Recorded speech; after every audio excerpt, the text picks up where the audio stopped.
Je me sens tendue ou énervée. Souvent. Je prends plaisir, même chose qu'autrefois. Pas autant. Combien de jours par semaine buvez-vous de l'alcool? Tous les jours.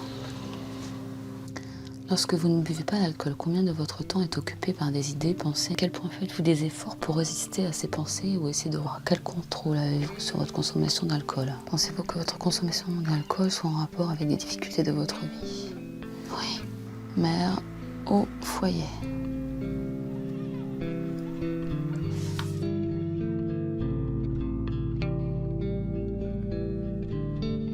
Le baclofène, c'est un médicament qui est utilisé pour traiter les contractions musculaires, mais il pourrait aussi permettre le sevrage des alcooliques car il On comprenne l'envie l'utilise d'alcool. normalement pour soulager les crampes et les This is a douleurs. truly fascinating question about a deeply serious epidemic. Soigner l'alcoolisme. Guérir purement et simplement la dépendance par un médicament. Cela semble aujourd'hui possible. Le baclofène, c'est le nom de cette pilule miracle qui aurait pour vertu d'atténuer l'envie de boire et même de la faire totalement disparaître. Cette découverte inopinée a pris de court le monde médical. Dans plusieurs pays, le baclofène fait débat. Autour de 30 ans que je voyais des alcooliques, des gens qui avaient des problèmes d'alcool, et j'avais jamais eu une molécule qui marchait comme ça. C'est certainement pas avec une molécule qu'on pourra la faire disparaître. Nous n'avons pas le droit de dire que c'est le seul et unique médicament. On le prend une fois et tout est oublié. Cela ne peut pas marcher comme ça. Le baclofène rend indifférent à l'alcool, ce qui est quelque chose de parfaitement nouveau. Et le baclofène correspond à cette demande contemporaine d'une médecine qui débarrasse du symptôme, mais qui ne va pas forcément en profondeur. Prudente, les agences sanitaires n'autorisent pas encore sa prescription aux personnes alcoolodépendantes. Pourtant, il y a urgence. En France, l'alcool tue 120 personnes par jour. Quelle est l'efficacité réelle du baclofène? Est-il un espoir pour les 140 millions de personnes à travers le monde dépendantes de l'alcool? Peut-on guérir l'alcoolisme comme n'importe quelle maladie organique?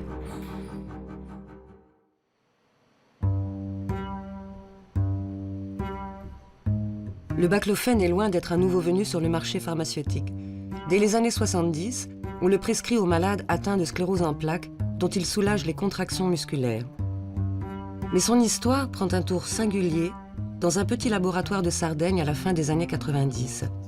Le professeur Giancarlo Colombo étudie l'efficacité d'un médicament contre l'addiction, dont le composé chimique est proche du baclofène. Il lui paraît alors intéressant de comparer l'effet des deux molécules.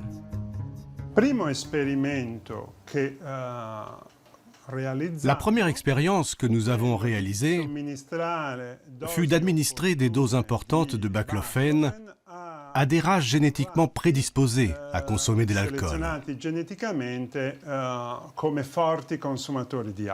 Le résultat que nous avons obtenu suggérait que le baclofène était efficace pour réduire la consommation d'alcool élevée de ces rats.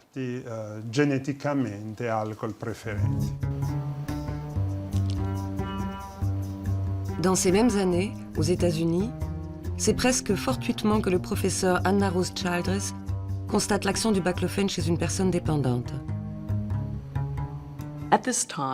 Il y avait à cette époque, dans l'hôpital où nous travaillions, un paraplégique du nom d'Edward, dont l'histoire était incroyable. Il avait fait sa propre expérience du baclofène. Il en prenait pour traiter les spasmes qu'il avait dans les jambes. C'est ce pourquoi le baclofène est indiqué. Ces spasmes étaient dus à une blessure à la moelle épinière. Un trafic de drogue avait mal tourné, il avait reçu une balle dans la nuque et était resté paraplégique.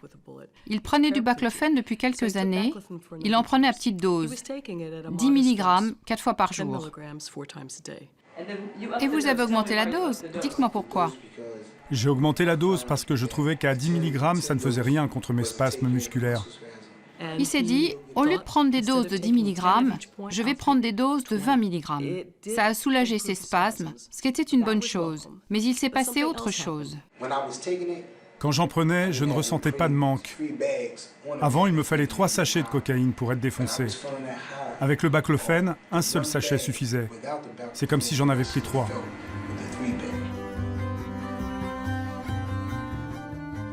Le professeur Childress fait état de sa découverte dans un article du New York Times paru en 2000.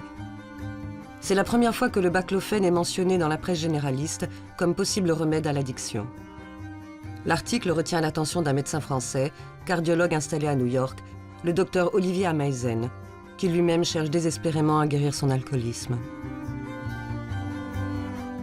Tous les jours, je regardais sur Internet et il n'y avait pas de traitement. Je les ai vus passer les uns après les autres, après les autres, après les autres. Et après, je suis tombé sur le baclofène qui m'a beaucoup plu. Pourquoi?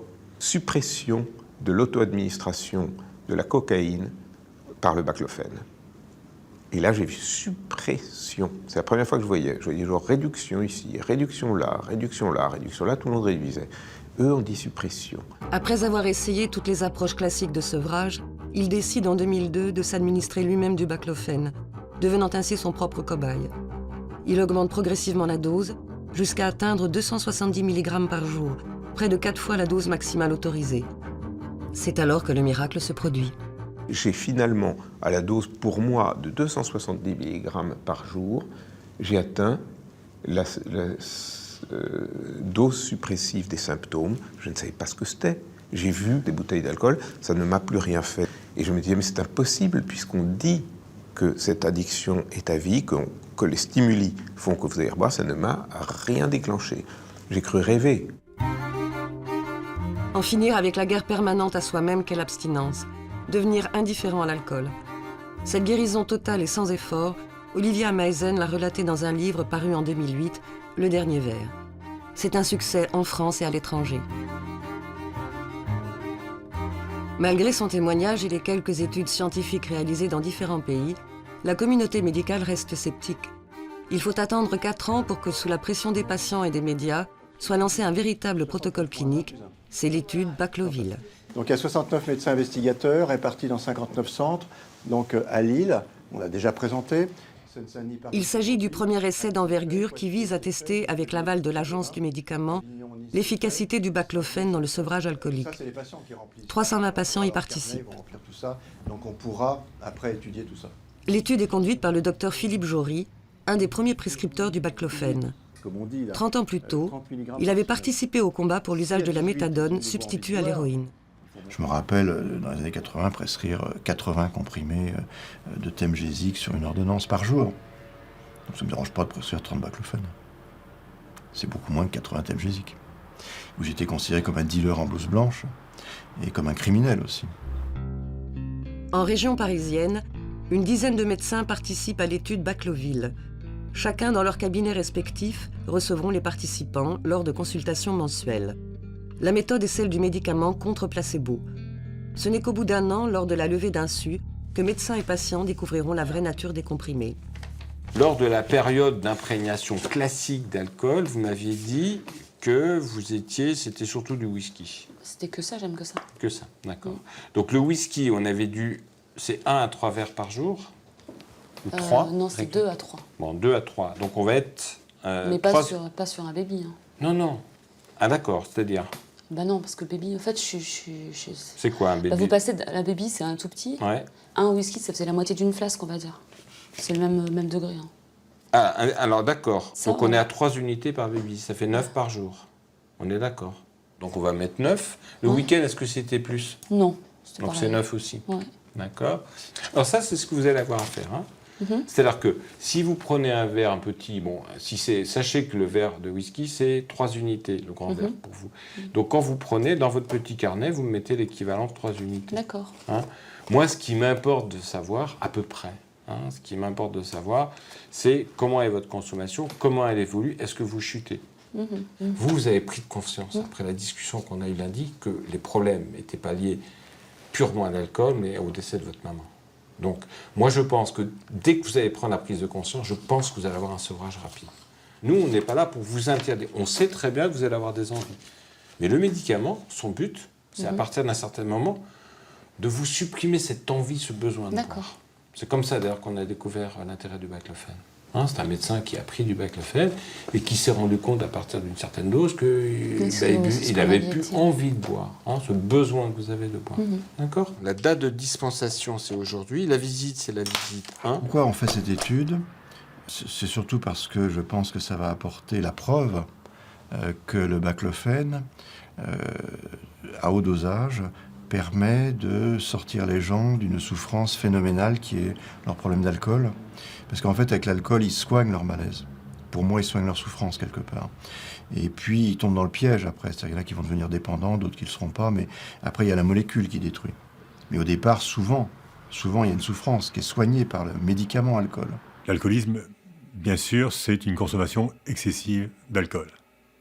Et une consommation excessive d'alcool dont les personnes n'arrivent pas à se séparer. Donc c'est une dépendance. C'est-à-dire, je crois qu'on parle d'alcoolisme quand des personnes sont accrochées à l'alcool de telle sorte qu'ils ne peuvent plus s'arrêter. Et très souvent, ils ont envie d'arrêter. Tous les matins, ils se disent « Allez, aujourd'hui, j'arrête », mais c'est impossible. Comment définir la dépendance à un produit en vente libre, consommé et apprécié par une grande partie de la population? Par la quantité, qui, comme l'Organisation mondiale de la santé, fixe le seuil à 2 verres par jour chez la femme, 3 verres chez l'homme. Ou bien par l'observation d'un comportement dépendant qui perturbe la santé, la vie affective et sociale d'un individu. Il y a énormément de facteurs qui interviennent dans le fait de devenir, entre guillemets, alcoolique. Le positionnement culturel et le positionnement des sociétés par rapport à l'alcool tient à une histoire culturelle, et souvent dans cette histoire culturelle, c'est le religieux qui a la bonne part. C'est-à-dire le vin, c'était le sang du Christ, le pain était son corps, et donc on a une vision peut-être un petit peu cannibale des choses, mais enfin, en tout cas, on consommait et on buvait le corps du Christ. Donc c'est inscrit dans une culture extrêmement profonde. Donc la relation qu'on va avoir à l'alcool n'est pas un tabou, n'est pas un interdit, comme ça peut être le cas dans d'autres religions, mais simplement c'est un problème de tempérance. C'est un problème d'être raisonnable et de consommer l'alcool à juste raison. Vous attendez ici ? Oui.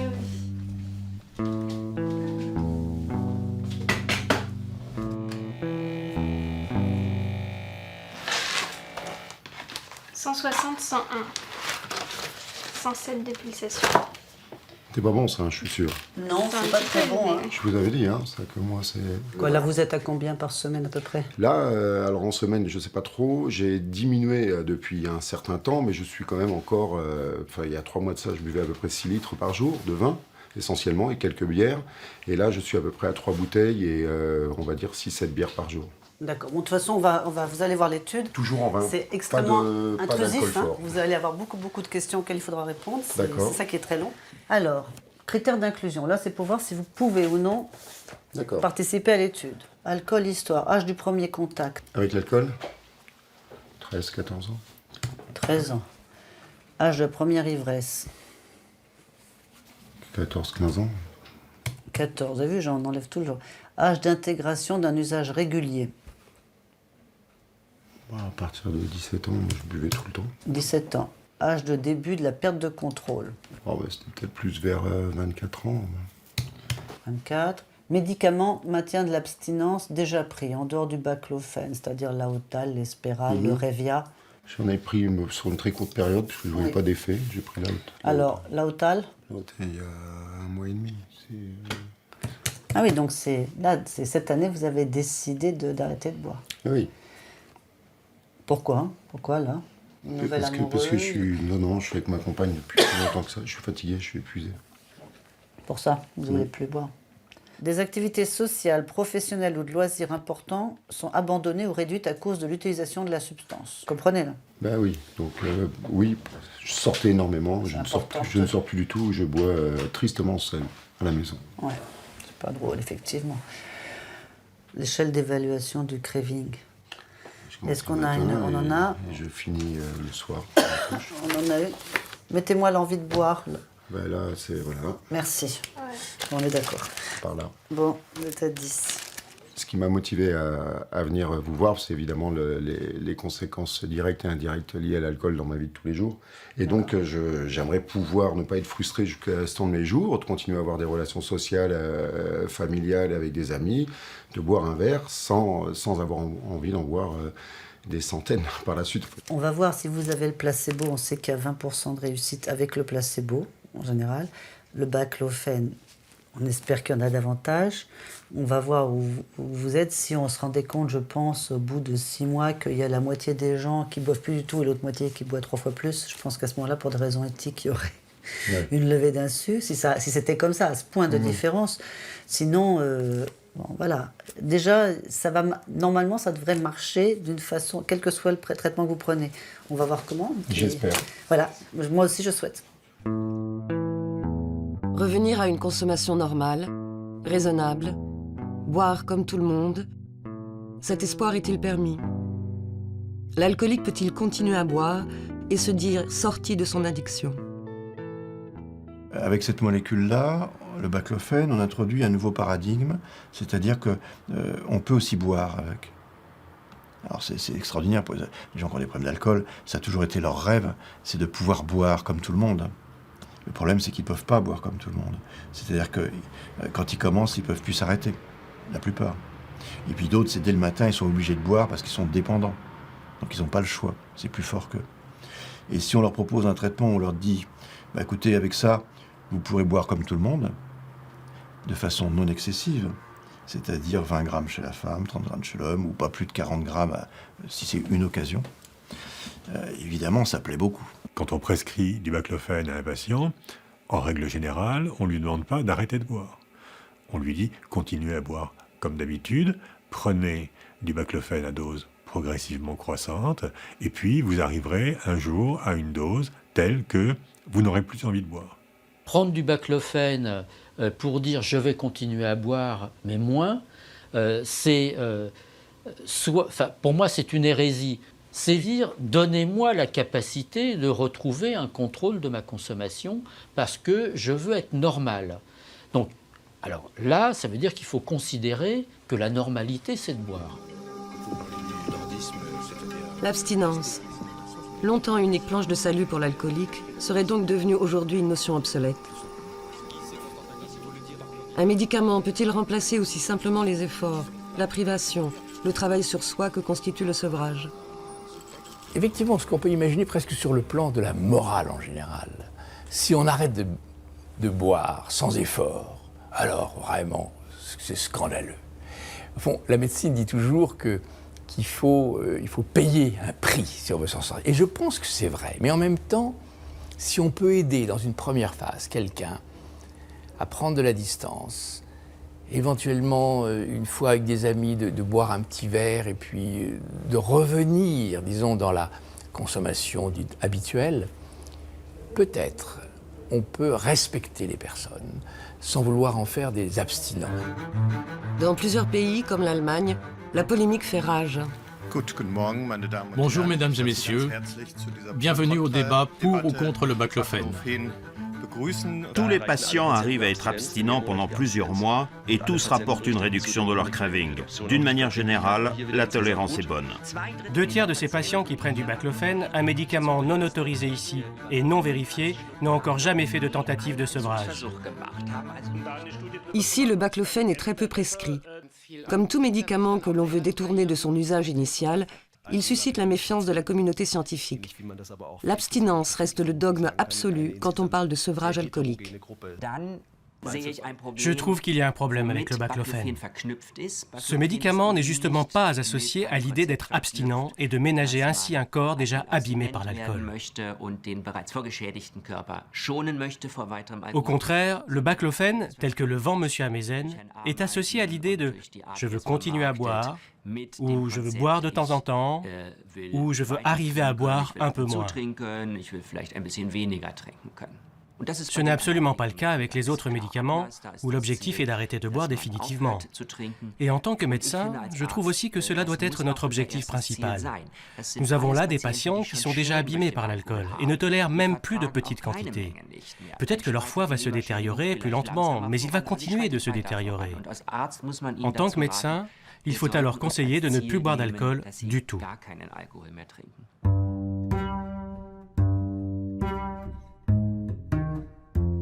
Il y a beaucoup de gens pour lesquels l'alcool a une fonction culturelle, une fonction psychologique, une fonction identitaire. Ils boivent depuis l'âge de 13 ans Ils boivent dans des milieux où tout le monde boit. Ils boivent dans un contexte culturel où l'alcool est valorisé. Les privés d'alcool, c'est les privés d'une partie d'eux-mêmes, et ils n'y arrivent pas.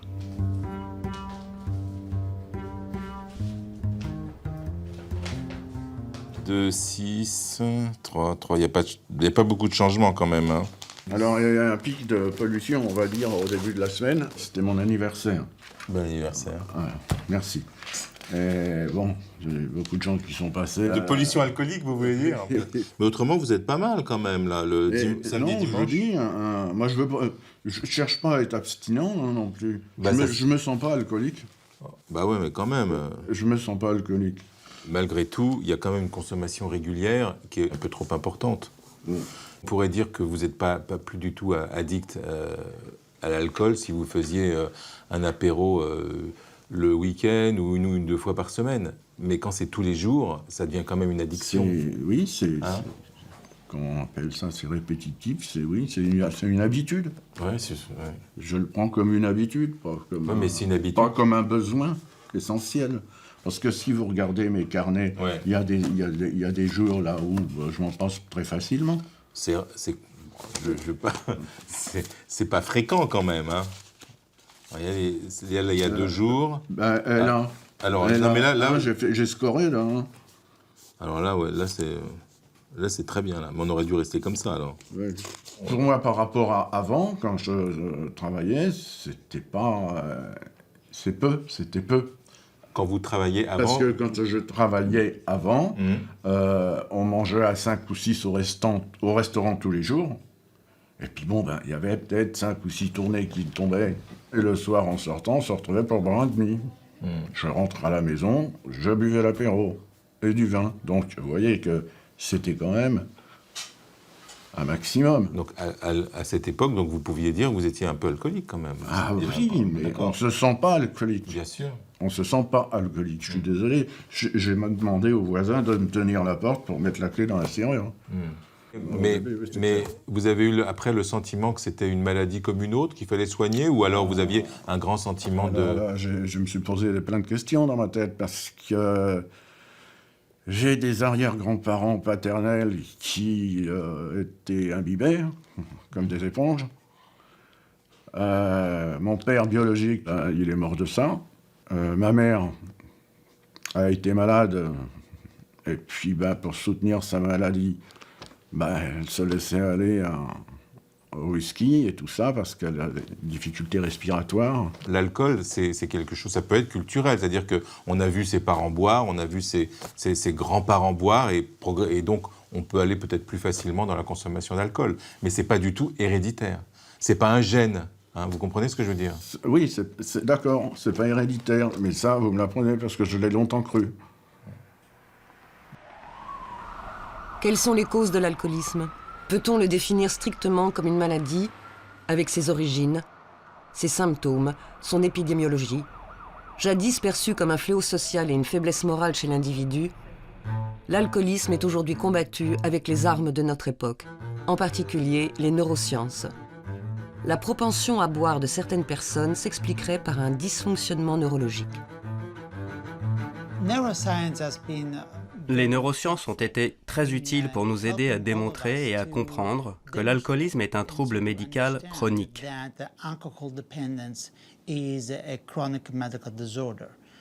Parce que contrairement à il y a 30 ans, nous savons maintenant qu'il y a des changements dans le cerveau. Il y a des composants biochimiques spécifiques que nous appelons neurotransmetteurs et qui sont précisément impliqués dans ce que nous appelons les comportements de recherche d'alcool.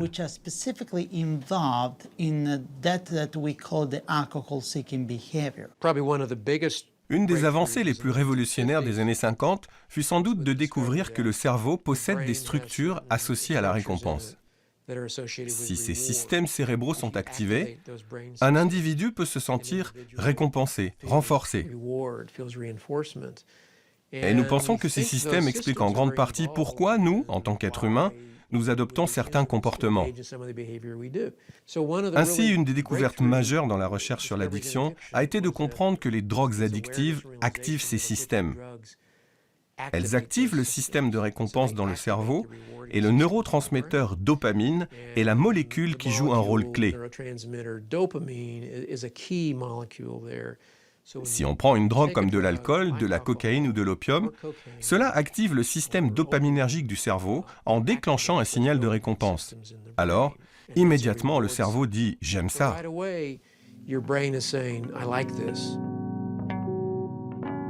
L'alcool favorise donc la libération de dopamine dans notre cerveau. La dopamine est le neurotransmetteur qui active notre système de récompense, nous procurant bien-être et soulagement. Mais ce plaisir lié à l'alcool, tout le monde peut l'éprouver, sans pour autant être alcoolique. D'où vient alors le phénomène de dépendance ? Pour une personne qui va boire et obtenir une forte réponse de récompense, une autre personne en aura une très faible. Si quelqu'un éprouve une forte réponse de récompense, il risque alors de continuer à boire davantage et de développer une addiction. Cette différence d'intensité de la récompense nous rendrait donc inégaux face à l'alcool. Dans le cerveau d'une personne alcoolique, la dopamine est libérée à la seule vue de l'objet, par exemple un verre d'alcool. Ce phénomène s'appelle le craving, une irrépressible envie de boire. C'est là qu'interviendrait le baclofène. Comme relaxant musculaire, il agit en inhibant les neurones responsables de la contraction involontaire des muscles. Ce faisant, il inhibe aussi les neurones du système dopaminergique. Le système de récompense est donc bloqué, le craving disparaît.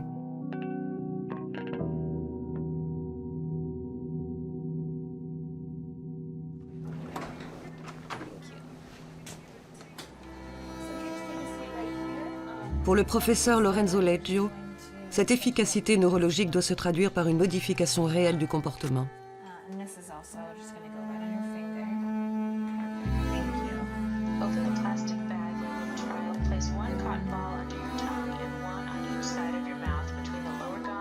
Il décide de mener une expérience in vitro. Dans un bar reconstitué, des participants alcooliques ayant pris du baclofène ou un placebo sont soumis à la tentation, le tout sous étroite surveillance médicale. Le but de cette mise en scène est d'observer en temps réel l'action du baclofène sur l'envie de boire. Nous allons maintenant commencer la phase d'auto-administration d'alcool. Comme nous le savons, notre participant a déjà bu un verre, c'est ce que nous appelons le priming. Nous avons attendu 40 minutes et maintenant nous voulons voir si après cette stimulation, notre participant va vouloir boire plus d'alcool ou ne pas en boire.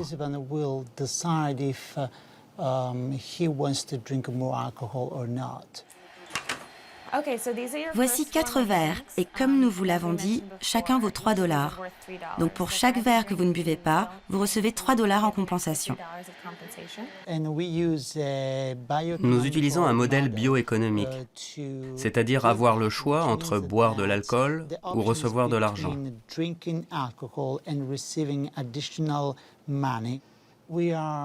Nous allons évaluer le craving d'alcool toutes les demi-heures. Nous allons aussi faire des prises de sang pour évaluer les hormones de stress et examiner comment répond notre participant en termes de stress. Et surtout, voir si le médicament que nous étudions, le baclofène, comparé au placebo, va réduire le stress lié à la consommation d'alcool.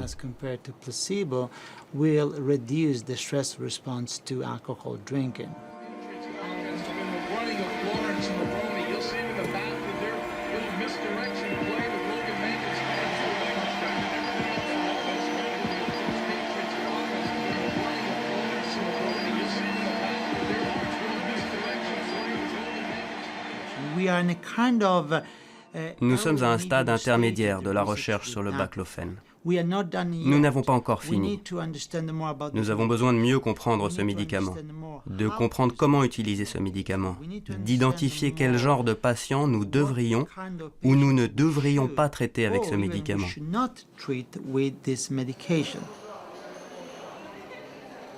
S'en remettre uniquement aux médicaments pour soigner l'alcoolisme, c'est aussi minimiser d'autres causes, l'impact du vécu, du contexte affectif et social.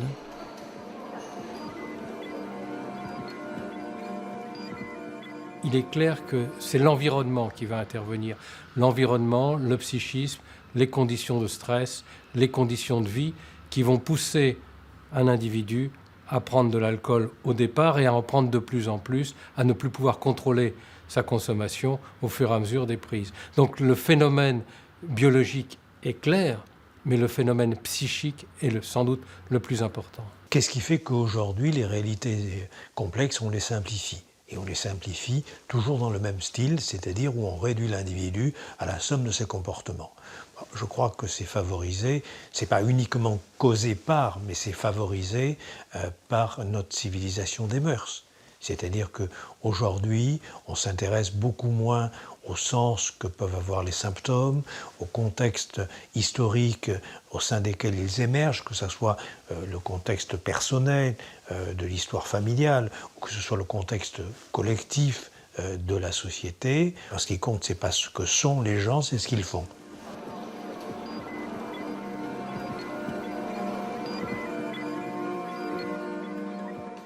Alors, vous avez bonne mine, hein? Oui.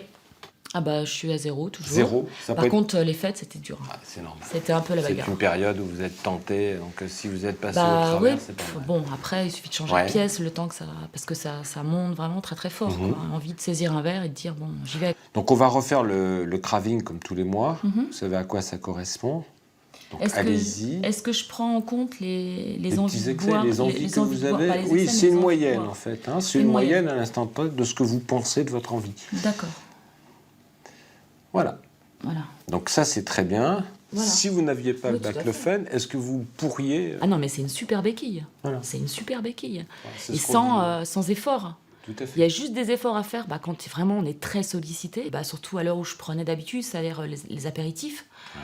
Et en fait, mon mari continuait à boire son whisky et j'essaie de réprimer. Et à ce moment-là, il vous passe une série américaine et en fait, ils se servent de l'alcool. Ouais. Et là, c'était la cata, quoi. Je me disais, mais c'est pas possible, quoi. Je suis encerclée, là. C'est incroyable. On est en train de découvrir une réalité. Ah oui, c'est incroyable. C'est comme quand on est à l'école, quand on découvre un nouveau mot, on le voit partout, on l'entend partout, quoi. Du coup, quand on boit, ça dévulgarise parce qu'en fait, on se dit, après tout, je suis pas toute seule. Vous étiez motivé pour arrêter de boire. De toute manière. Mais ça, c'est ce qu'il y a de plus important. Donc, on va refaire une distribution en date d'aujourd'hui, d'accord ? D'accord. Et on reste toujours aux mêmes doses, hein. D'accord. 3 x 7, hein. Non, mais c'est bien. Moi, je suis impressionné, hein. Mais non, puis tout, ça me rend plus zen aussi pour d'autres choses. Les enfants se rendent compte quand même que vous avez changé ou pas? Vous en avez parlé un peu aux enfants? Oh non, je n'en ai pas parlé, mais oui, ils se sont rendus compte que j'étais plus zen, justement. Imaginez par exemple que demain, vous me dites, bon bah voilà, on réduit les doses et puis on s'arrête. Ouais. D'accord? Alors, je ne sais pas si ça sera faisable ou pas. Ouais. Mais qu'est-ce qui va se passer à ce moment-là? Est-ce que je vais pouvoir à nouveau boire? Est-ce que je vais, à partir du moment où est-ce que je vais recommencer à boire? Est-ce que j'aurai à nouveau envie de boire? Est-ce que je vais à nouveau déprimer? C'est en fait la raison de ce protocole et du suivi qu'il va y avoir derrière. Donc vous allez avoir un protocole. Ce protocole, il dure 1 an. Hein? À la fin de l'année, le médecin, donc chaque médecin qui inclut des patients, va décider ou pas si on sève, c'est-à-dire si on vous arrête doucement. C'est-à-dire qu'on fait l'inverse de ce qu'on a fait lors de la mise en route. On baisse doucement les médicaments. Si, à partir d'un certain temps, au moment du sevrage, on se rend compte que vous recommencez à boire, on peut recommencer le plateau et là, on sait qu'il faudra qu'on reste un certain temps sous traitement. Si, par contre, vous êtes complètement sevré, on peut revenir à 0. Que se passe-t-il après le baclofen ? Ces doses massives censées délivrer le patient de l'alcool ont-elles créé une nouvelle dépendance ?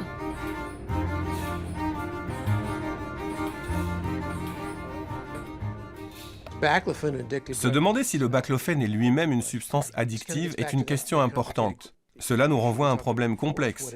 Qu'est-ce que l'addiction? Quelqu'un peut s'habituer à prendre du baclofen et une fois qu'il s'y est habitué, il peut vouloir continuer à en prendre. Mais est-ce qu'on peut réellement parler d'addiction? Est-ce qu'il perd le contrôle de lui-même? Est-ce qu'il va essayer d'en acheter dans la rue? Les patients dépendants sont tout à fait prêts à adhérer à cette idée, parce qu'on leur a donné le faux espoir qu'en avalant un médicament, cela suffirait. Qu'on puisse régler ainsi le problème en prenant un cachet, c'est une idée qui interpelle fortement les personnes dépendantes. Et sincèrement, je trouve que ce n'est pas responsable d'activer ce mécanisme psychologique pernicieux qui détourne de la psychothérapie. Croire que supprimer la conséquence, c'est-à-dire l'alcoolisme, va tout régler. Non, parce que les gens peuvent aussi tomber vers autre chose. Donc je pense que la réponse du médicament, ça peut être effectivement peut-être une aide sur quelque chose d'aigu. Mais à partir du moment où on en fait une réponse chronique, je crois qu'on marche un petit peu sur la tête, parce qu'après, il va falloir trouver le médicament qui répond au baclofène. Si lui-même devient addictif.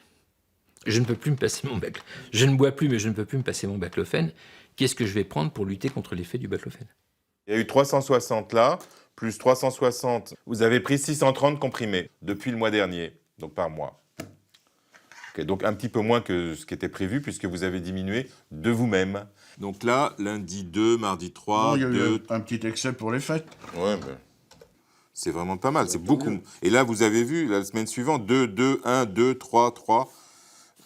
franchement, là, ça a vraiment diminué. Hein. Il y a d'autres soucis. Hein. Ouais, j'ai préparé une liste à vous poser. Monsieur Hippocrate, parce que vous êtes tenu au serment d'Hippocrate et de rien dire à personne. Ouais. Bon. Cachet et alcool font-ils bon ménage? C'est-à-dire, les cachets que vous prenez là? Oui. Oui. Alors, absolument. Ça, c'est un traitement qui diminue l'appétence à l'alcool. Mais bon, ça, je l'ai remarqué. Donc, je me passe parfaitement d'alcool. Si je prends mes cachets, il n'y a pas photo, il n'y a pas de souci. D'accord. Avant les fêtes, je pissais au lit sans m'en apercevoir. Est-ce que c'est dû au cachet? Est-ce que c'est dû... est-ce que les cachets m'assomment assez pour que je pisse au lit sans m'en apercevoir? Ça correspond aux médicaments. Ce sont les médicaments qui vous entraînent ça. Donc, donc je peux m'attendre encore à voir ces... Non, vous ne pouvez pas vous attendre à ça parce que je n'ai pas envie que ça recommence. Moi, j'ai envie qu'on diminue les médicaments. D'accord. Mes délires sont-ils normaux? Sont-ils dangereux pour l'entourage du patient? Est-ce que je peux devenir violent? Non, je crois pas. Au niveau sexe, que donne? D'accord. C'est peut-être aussi les médicaments. Ça, j'ai pas vérifié. Mais... J'ai pas fait. Est-ce que ces cachets ne sont-ils pas faits pour endormir les alcooliques et leur faire oublier de boire un coup? Hein? Pas du tout. Pendant les fêtes, nous étions chez mon père. J'ai dormi 19 heures sur 24. Ouais, pas mal. C'est trop. Mon père, il était fou, là. Il a engueulé ma femme en disant « Mais oh, ça va pas, faut l'emmener chez le médecin. » C'est pour ça que c'est pas mal de diminuer les comprimés. Donc, on va descendre à 4. 4 comprimés matin, 12. Voilà. Et vous me téléphonez dans une semaine pour me dire ce que ça donne. Parce qu'à ce moment-là, soit on diminue encore, soit si vous me dites non, ça y est, je rebois beaucoup, alors on augmente un petit peu. On va essayer d'ajuster. D'accord ?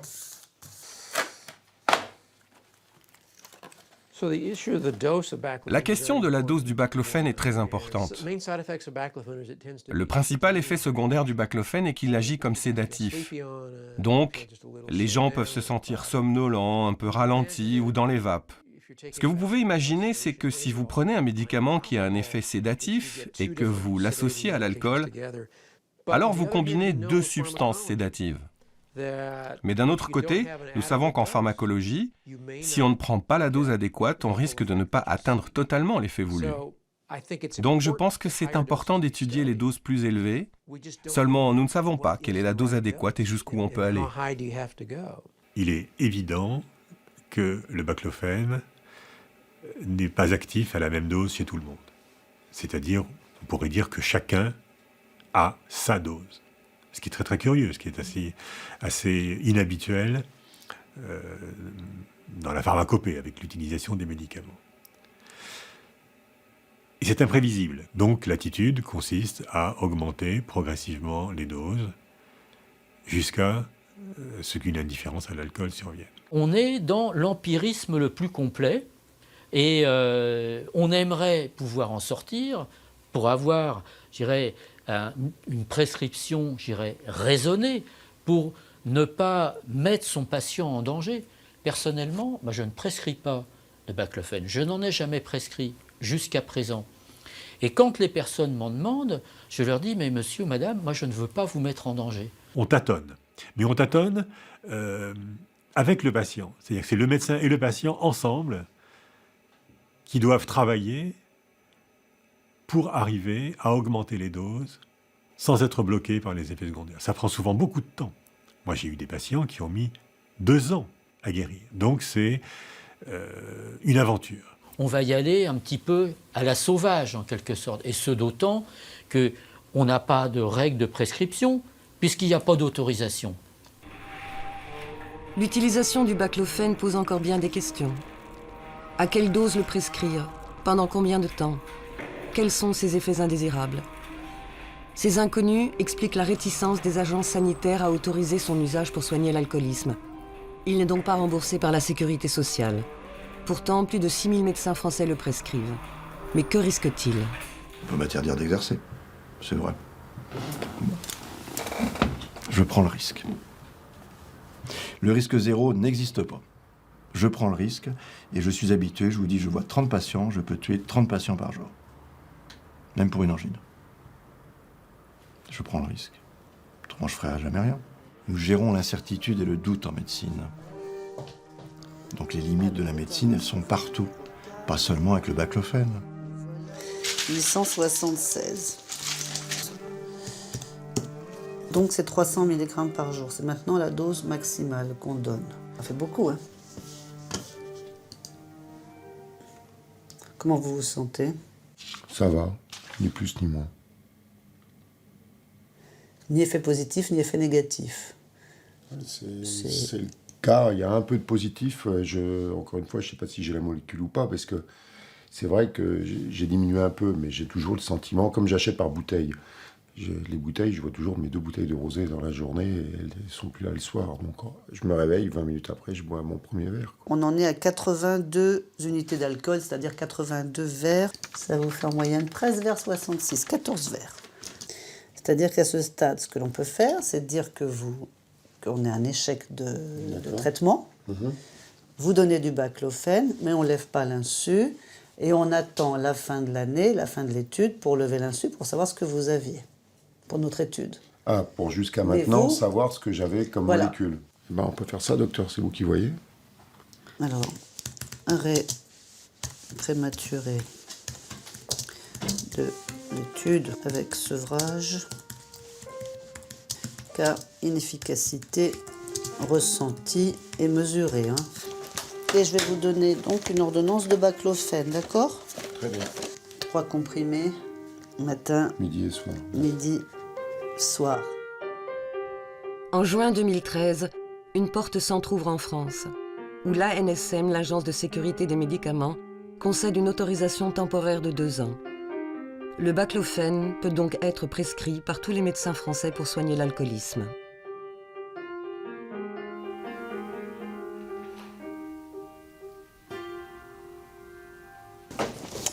Alors, 0 à 0,5412.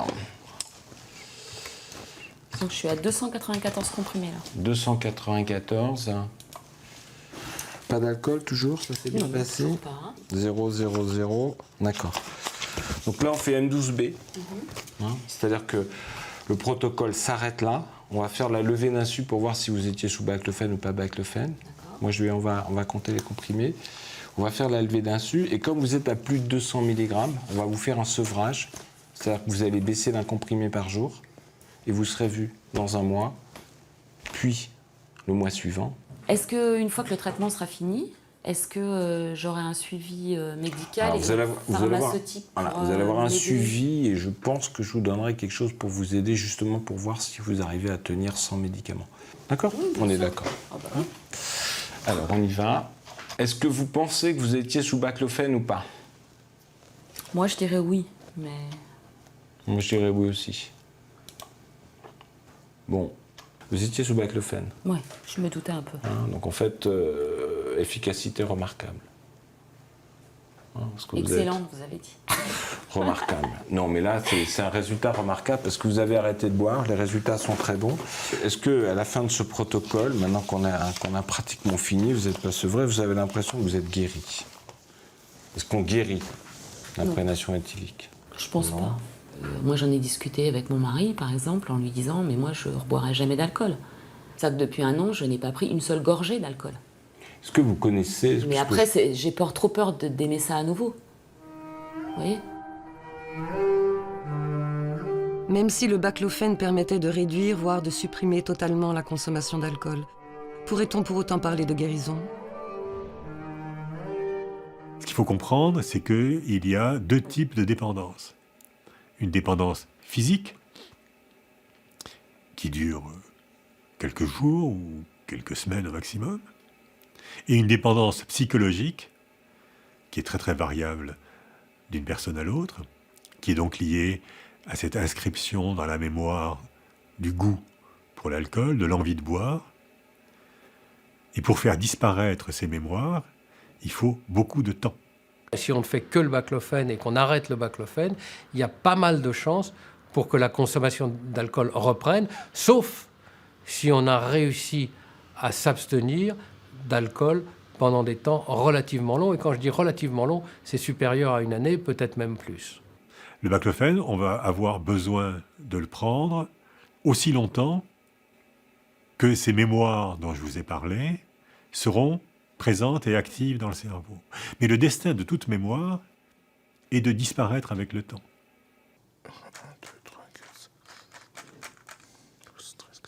Là, on est à 2 comprimés matin, midi et soir. Et là, comme ça, vous n'avez plus du tout d'effet secondaire. Ah non. Et vous avez le sentiment que vous buvez moins. Tout à fait. Et c'est j'ai plus ce besoin de boire. Ou moins, non. Je ne peux pas dire que je l'ai plus. C'est-à-dire que je bois un peu, l'apéro le week-end, du vin à table. Tous les jours quand même. Ah bah oui, quand même. Un morceau de fromage champignon, m'excuserez, mais faut pas pousser.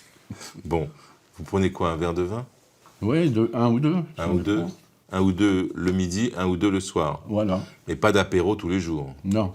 D'accord. Donc c'est quand même une grande diminution par rapport à ce que vous faisiez. Tout à fait. Ouais. Et vous vous sentez mieux? Mais bien sûr, je maigris. D'accord. Question à poser à votre patient. Selon lui, quel était le traitement qui lui a été prescrit pendant l'étude? Moi, ça n'a pas réussi, c'était trop fort. Oui. Donc il est possible que ce soit le médicament. Le médicament. Vous ne pensez pas que c'est du placebo? Je crois pas. Des fois, quand on fait des études entre le placebo et le médicament, on se rend compte que dans 40% des cas, le placebo a une action extrêmement forte.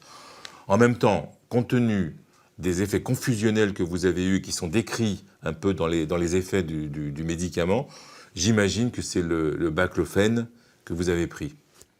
Donc je vais cliquer, là, ça s'appelle une levée de l'insu. Alors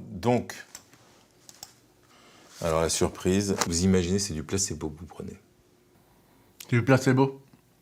C'est vraiment ce qu'on appelle l'effet placebo, quoi. C'est-à-dire la complexité de la nature humaine. Dans le placebo, vous m'avez dit une fois qu'il y avait quand même une part de médicaments actifs. Pas du tout. Bien sûr. Mais ça jamais, c'est impossible. L'effet placebo, c'est de la poudre de perlimpinpin qu'il y a dedans. D'accord. Enfin, c'est quand même incroyable. Moi, je suis surpris quand même. Mais bon, ce qui prouve toute cette réduction de l'alcool que vous avez effectuée, c'est uniquement par votre volonté, par cette prise en charge qu'on a eue tous les deux en commun par rapport à l'alcool, qui vous a permis de diminuer la boisson. En fait, c'était pas du tout un médicament, c'est vous-même.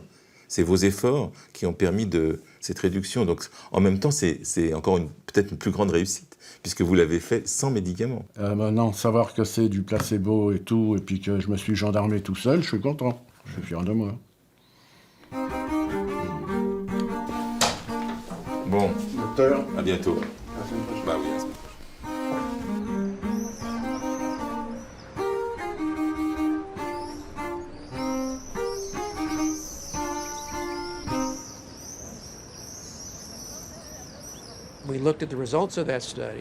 Quand nous regardons les résultats de ces études, nous constatons que l'état de santé de beaucoup de gens s'est amélioré, ce qui est très habituel dans les essais cliniques. Les gens vont mieux, c'est particulièrement le cas dans les études comportementales, parce qu'ils parlent à quelqu'un qui les écoute, qui fait attention à eux, qui prend soin d'eux en quelque sorte. Les gens consignent des informations sur leur consommation d'alcool et tout ça les fait réfléchir à leur façon de boire et peut même leur faire changer de comportement. Donc, à la fin de l'étude, quand on fait la levée d'insu et que l'on compare les résultats du baclofène et du placebo, ce que l'on constate, c'est que les deux groupes ont les mêmes résultats. tous les participants vont mieux, mais rien ne prouve que le baclofène est plus efficace que le placebo pour traiter la dépendance à l'alcool. Persuadé d'avoir pris le placebo et ne parvenant pas à baisser sa consommation, Stéphane avait choisi de sortir de l'étude pour se faire prescrire du baclofène. Sans résultat, il s'est fait hospitaliser pour une cure de désintoxication. Bon, on doit faire M12. Hein. Dernière visite. Il me demande pourquoi vous ne m'avez pas rendu le carnet de suivi numéro 12. C'est parce que désintoxication à l'hôpital Cochin. Pavillon 6 quarts. 15 jours. Ouais. Et 15 jours et ça a été immédiat, j'avais plus envie de boire. Aujourd'hui, je suis tout neuf. Complété avant la levée d'insu. Alors nous, il faut qu'on dise si, selon nous, vous étiez sous baclofène ou sous placebo. J'ai une petite idée, moi. Moi, ma petite idée, c'est que ça ne vous faisait rien du tout. Levée d'insu à la fin des 12 mois de traitement, résultat, baclofène. Vous étiez bien sous baclofène. Médicament ou placebo, la levée d'insu surprend et déroute bien des patients. La part de croyance et d'auto-persuasion est grande. Il faudra encore attendre la totalité des résultats de l'étude pour tirer des conclusions. Va-t-elle confirmer l'efficacité du baclofène et entraîner son autorisation définitive? Plus que l'efficacité d'un médicament, l'étude actuellement semble avant tout confirmer une chose, l'irréductible mystère du comportement humain.